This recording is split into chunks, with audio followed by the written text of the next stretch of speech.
Hello everyone, welcome to my mini blog. দেখো, প্রত্যেকটা চন্দ্রমল্লিকা গাছে ভরে ভরে কলি এসেছে। ফুল ফুটলে দেখাবো। হ্যাঁ, তো পায়চারি করে চলে গেলাম নিচে, সমস্ত কাজ করে চায়ের পর্বটাও চুকিয়ে দিলাম।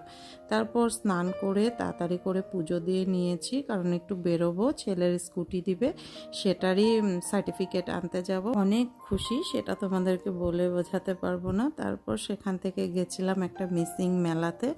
সমস্ত জিনিস ছিল, দেখো, ফুল গাছ থেকে শুরু করে ড্রেস, জুয়েলারি, আচার, কিছু বাকি নাই আর। মিসিং, আমাদের আসামে এটা মিসিংয়ের আর কি মেলা।